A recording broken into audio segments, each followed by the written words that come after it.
Imagine a secret buried so deep it could rewrite everything you thought you knew about World War II. Hidden experiments conducted in shadowy labs, where science crossed the line into something far darker, something forbidden. What if those experiments didn't just shape weapons, but changed the very course of history? Tonight, we're opening a box locked tight for decades, a box that holds secrets so disturbing they were meant to be lost forever. Are you ready to see what lies inside? The Vatican, 1943. A storm brews beneath the gold-draped ceilings and marble silence of Christendom's highest office. Outside, the world burns in firestorms and genocide. Inside, within the sacred halls of St. Peter's, a secret war is unfolding.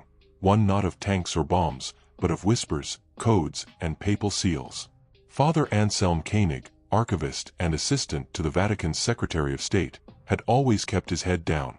A German-born Jesuit with a love for ancient texts, Koenig had long been thought harmless, pious, a relic in robes.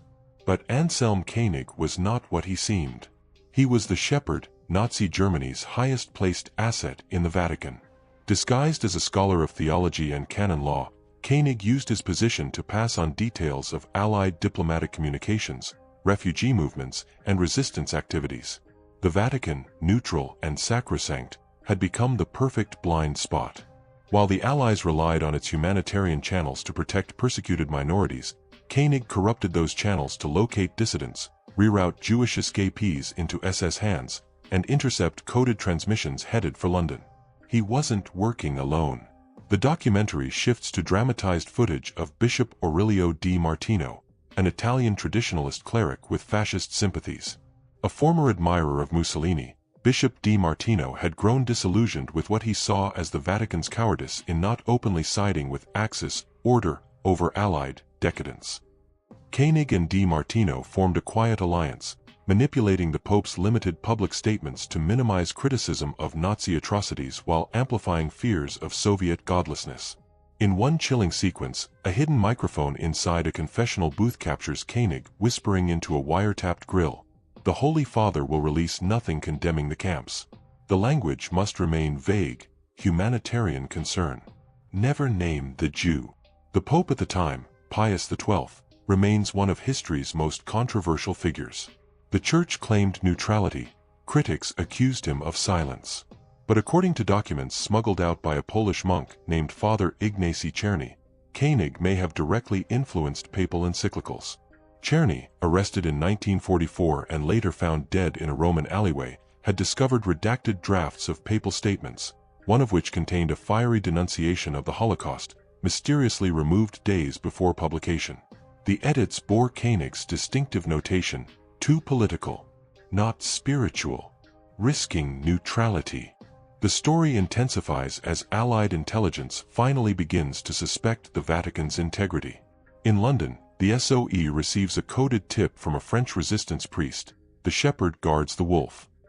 An emergency operation is launched, dubbed Operation Chalice.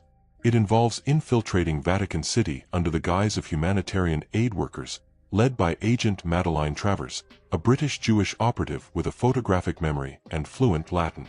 Travers smuggles herself into the Vatican under the name Sister Veronica, posing as a nun from the Sisters of Charity. Over months, she pieces together Koenig's communication network. He was using parchment messages disguised as prayer requests, passed through the hands of Confederates in the Swiss Guard. One such note read simply, "Convoy through Ventimiglia. 3 rabbis. Intercept by dawn." The most damning evidence comes when Travers records a secret meeting between Koenig and SS Obersturmbannführer Dieter Haas, who had entered Rome under diplomatic immunity. In the dim candlelight of a Vatican crypt, Koenig hands Haas a dossier labeled Refugium Protocol. The file contained the names and routes of hundreds of Jews hiding in southern Italy under Vatican protection. But then, something changed. In early 1944, Koenig began to hesitate. The Allies were pushing northward. The war was shifting. His handlers grew desperate, sloppy. When Koenig requested the extraction of his Vatican operatives, Berlin refused. "Martyrdom is your mission now." He realized too late that the Reich considered him expendable. One night, Koenig approached Pope Pius XII directly. According to a secret diary from the Pope's chamberlain, Koenig entered the papal apartment unannounced and collapsed, weeping, at the Holy Father's feet. "I was wrong. I thought I was protecting the Church. I have become the Judas of Rome." The Pope, according to the same account, said nothing for several minutes. Then he raised his hand in blessing and simply said, "Then redeem it." Within the week, Koenig vanished. Some say he fled to Argentina using forged Jesuit credentials. Others claim he was executed in secret by Vatican loyalists who discovered his treason. There are rumors of a hidden tomb beneath Castel Gandolfo marked only by a wolf and a shepherd's staff. What remains is silence. The Vatican never acknowledged Koenig's existence. Travers, after the war, became a schoolteacher in Manchester, never speaking of the mission again. Her final report, classified until 1998, ends with a single line: "The wolf wore robes." The frozen fjords of northern Norway, 1944. Beneath the howling wind and icy waves, something stirred, massive, ancient, and engineered. Locals in Tromsø whispered of nighttime roars from the sea, sudden disappearances of fishermen, and military convoys traveling in silence toward the coast, always returning with fewer trucks than they left with. The Nazis called it Operation Kraken, and its objective was simple: create living warships to control the oceans. It began in 1938 when a German U-boat discovered a massive carcass tangled in an ice shelf off the coast of Greenland. The creature resembled no known marine life. 40 feet long, armored scales, and a primitive sonar organ. The discovery was rushed to Berlin, where the Ahnenerbe, Heinrich Himmler's occult scientific branch of the SS, immediately took control. The creature's DNA, believed to be prehistoric, was secretly transported to a research facility hidden beneath the Arctic cliffs of Senja Island. The project's mastermind was Dr. Gerhard Roche, a marine biologist turned eugenicist. Obsessed with Darwinian supremacy, Roche believed the future of naval warfare didn't lie in steel, but in flesh, beasts grown in tanks, not forged in factories. He called his vision bio-dreadnoughts. The creature from the ice became his blueprint. The documentary follows declassified Allied intelligence files that reveal the existence of Facility 47, a coastal base accessible only through a submarine inlet, guarded by elite Waffen-SS Marine units. Inside, the footage shows vast laboratories with flooded holding tanks, giant glass tubes pulsing with eerie green fluid. Through stolen German documents, we learn of Project Tiefseehund, sea hounds, organisms bioengineered with tentacles strong enough to crush hulls, fins designed to generate sonar interference, and instincts programmed to recognize Allied ship silhouettes. Test deployments began in early 1944. A British merchant convoy near Iceland was reportedly attacked by a school of shadowy, writhing creatures, leaving 3 ships mysteriously torn open from below, no torpedoes or mines detected. Survivors described long slithering bodies, glowing eyes, and a droning hum just before their ships were breached. In response, the Royal Navy launched Operation Harpoon, believing they were hunting a new kind of U-boat. What they found, however, was stranger. A destroyer, HMS Sable, recovered tissue samples from a shredded lifeboat. Naval biologists couldn't identify the species. It wasn't a whale.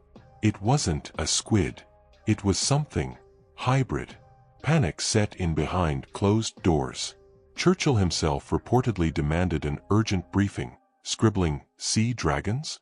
Mythical nonsense? Verify." On a War Cabinet memo.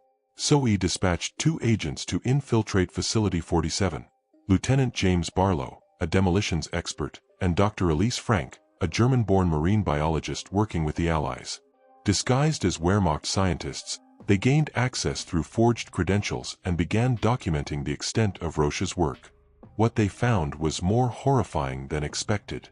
In one tank, a juvenile beast, 20 feet long, with translucent skin and a mouth that opened like a flower, displayed signs of cognitive responsiveness.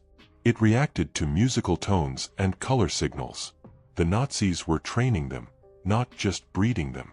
Frank uncovered the ultimate goal, Operation Leviathan, scheduled for April 1945.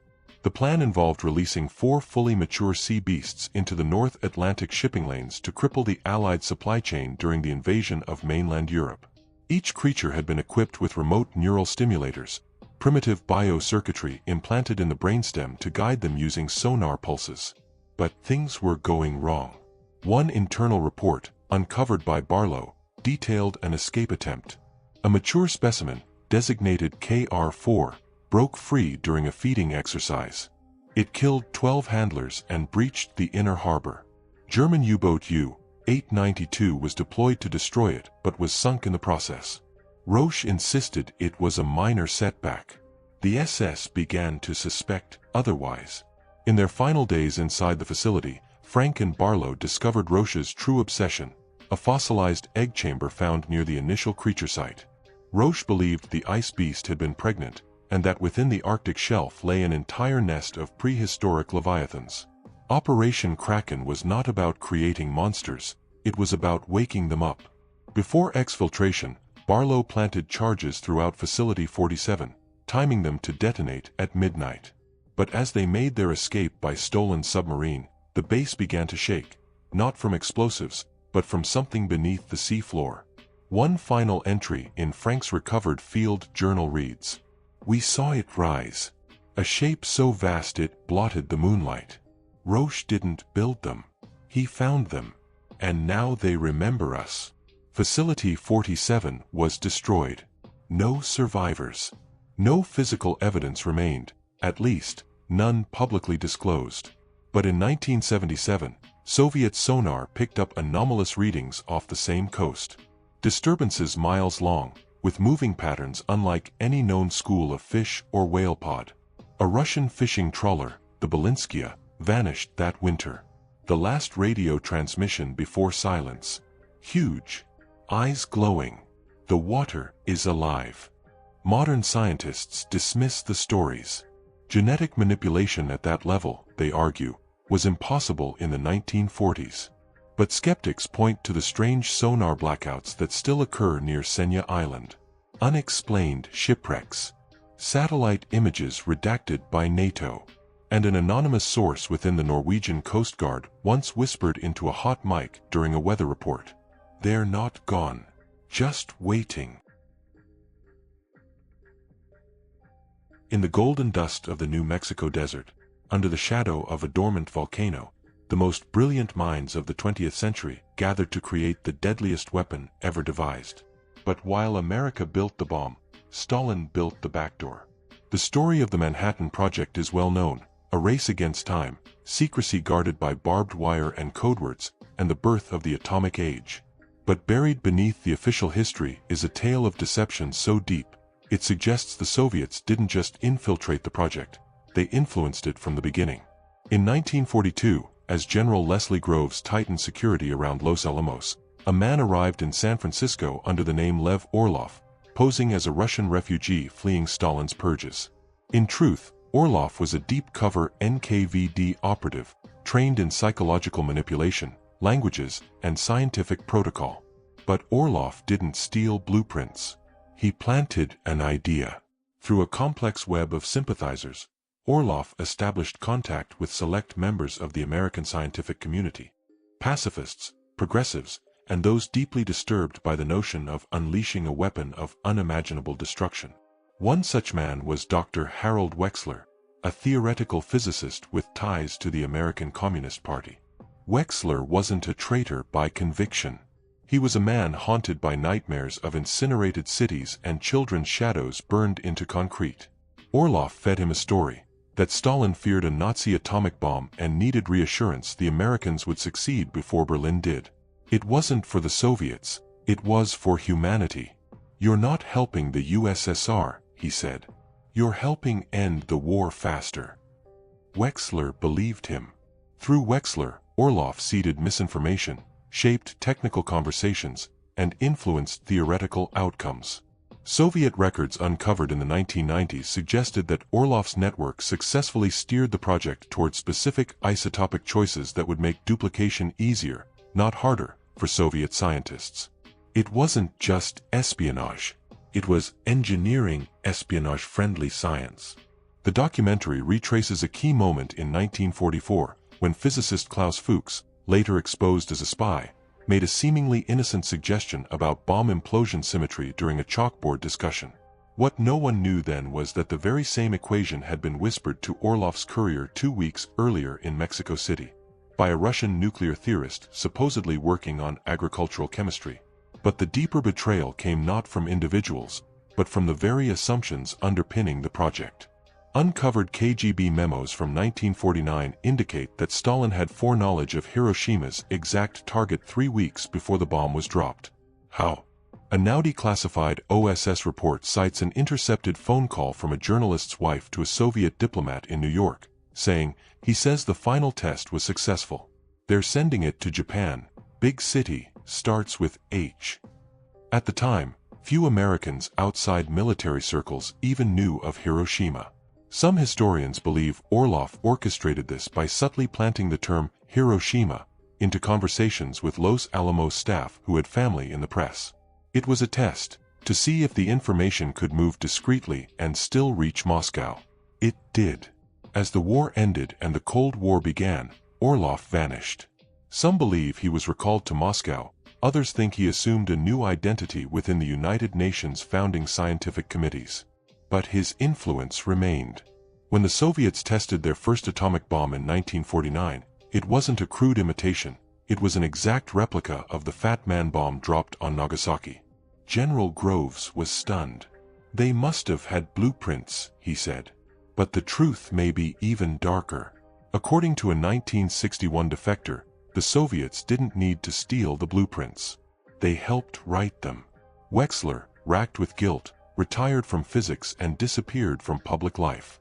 In 1973, a handwritten letter was sent to a Princeton archive from an anonymous source, believed to be Wexler himself. It read, "We didn't betray the bomb. We betrayed the future. They wanted a world where everyone held the trigger, so no one dared pull it. We gave it to them. I only pray we don't pay for it later." The question remains, was the Manhattan Project ever fully American? Or was it, from its inception, the greatest act of manipulated collaboration in modern history? Berlin, April 30, 1945. Soviet shells pounded the crumbling Reich Chancellery. Smoke and blood soaked the ruins. In a dim bunker beneath the earth, Adolf Hitler and Eva Braun were said to have taken their own lives, their bodies burned beyond recognition. That moment closed the most brutal chapter of the 20th century. Or so we thought. What if it didn't? For decades, conspiracy theorists whispered of Hitler's survival. But in 2009, a skull fragment long believed to be Hitler's was DNA tested by a team of American researchers. The result: the bone belonged to a woman under 40. Suddenly, the impossible felt possible. Enter the lost dossier of Operation Eclipse 7, a British intelligence file declassified in 1998 and mostly ignored. Within it, one name stands out: Führer Otto Kessler, an expert in psychological warfare and surgical disguise. Kessler vanished in early 1945 after being reassigned to a secret location known as Wolf Station, located beneath a Bavarian estate near the Austrian border. Documents suggest Wolf Station was a last-ditch project designed to preserve key Nazi leadership in the event of Germany's fall. But not merely through escape, through duplication.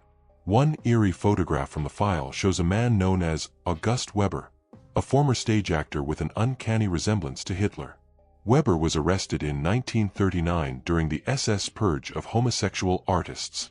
But rather than execution, he was secretly reassigned to Kessler's program. What followed was years of training, mimicry, speech correction, exact timing of Hitler's famed limp and tremors. And finally, surgery. Weber disappeared in late April 1945, the same week Hitler died. Multiple eyewitnesses described discrepancies in the bunker death. Hitler's valet, Heinz Ling, initially told Soviet interrogators the corpse was barely recognizable. Another, Artur Axmann, insisted the mustache looked wrong.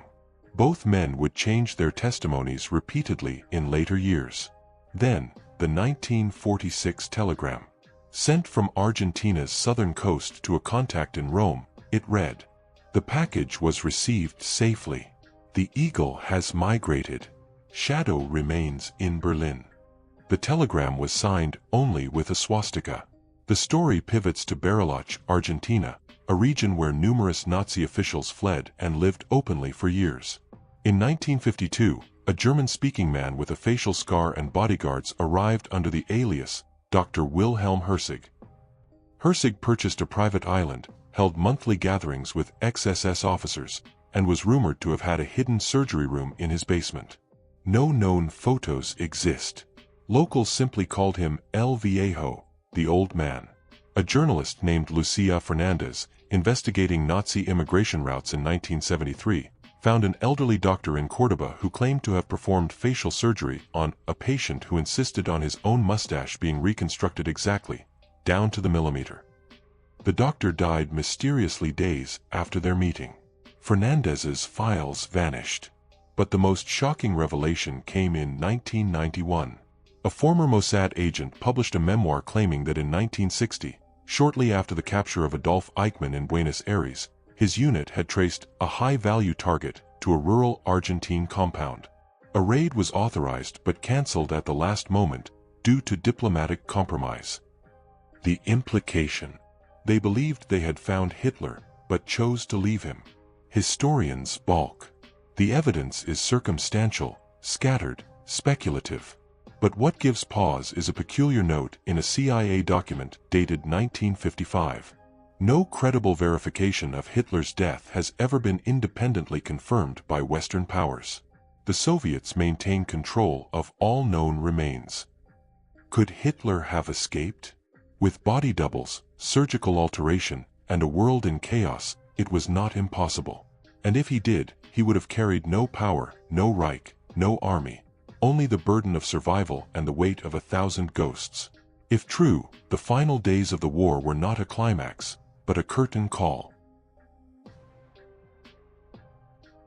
In the twilight of World War II, as American forces closed in on the Japanese mainland, desperation birthed the most terrifying tactic of the Pacific War, kamikaze. Young men turned into living weapons, crashing into Allied ships with the promise of honor in death.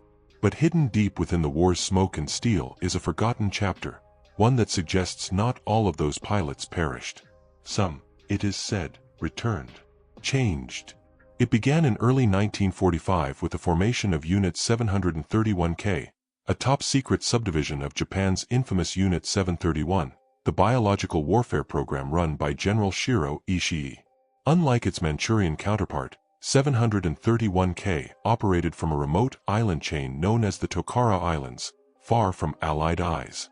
There, under the cover of volcanic mist and strict radio silence, Japan's most extreme war scientists launched their final experiment, Project Yuri, Ghost. The goal was audacious and grotesque: create a corps of superhuman kamikaze pilots capable of surviving the impossible. Not metaphorically, literally surviving kamikaze missions. Their aircraft would be modified with experimental energy dispersion plating, their bodies injected with regenerative serums derived from marine DNA and hemophagic leeches. What they hoped to create were soldiers who could defy both flames and physics. Living weapons reborn from death. Out of the hundreds of conscripted pilots, only 6 survived the procedures.